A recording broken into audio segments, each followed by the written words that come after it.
So, Mr. Tanmantiong, how's business? Business is doing well.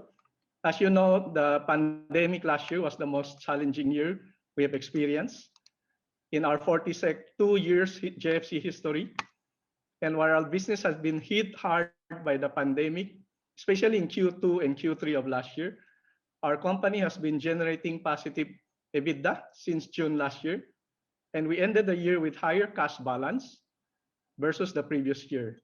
Our Q4 last year showed strong recovery and registered profit of around $40 million. And we observed that sales level of some of our international markets are back to pre-COVID level or even higher, while others are slowly recovering. Thus, despite the COVID-19 challenges, our vision has not changed, which is to become among the top 5 restaurant companies in the world. I think your revenues end 2019 in pesos, 180 billion. Net income was 4.2 billion. So in terms of the recovery, when do you expect the company to achieve those same numbers or even surpass those same numbers? We expect to recover by next year as a total GFC. But as I mentioned, for other markets, we are already achieving the pre-COVID level. And for some markets, we are even exceeding.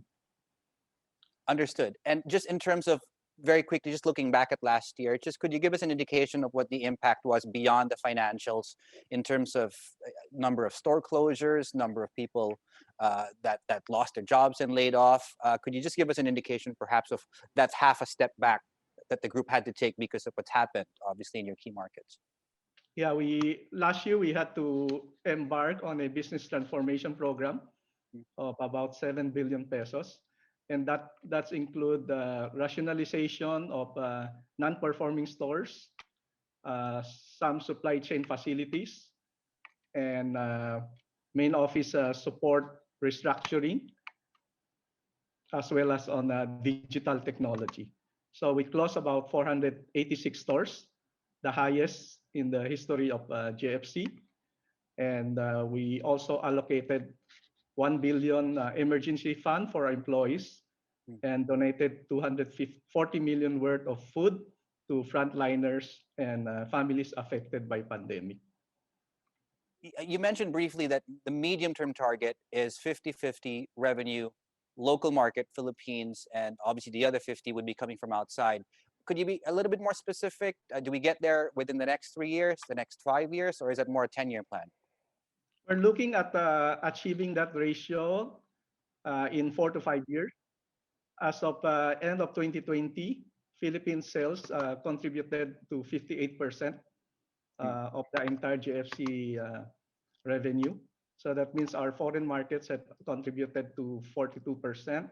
And we expect that to achieve the 50-50 ratio in 4 to 5 years. Because we expect Philippines market, while there's a temporary setback today, it will rebound back soon, just matter of time. And we expect Philippine market to continue to grow.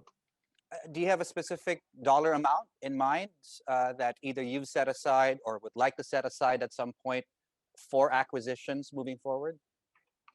We are open to acquisitions because with the pandemic, we actually ended up with a stronger cash position.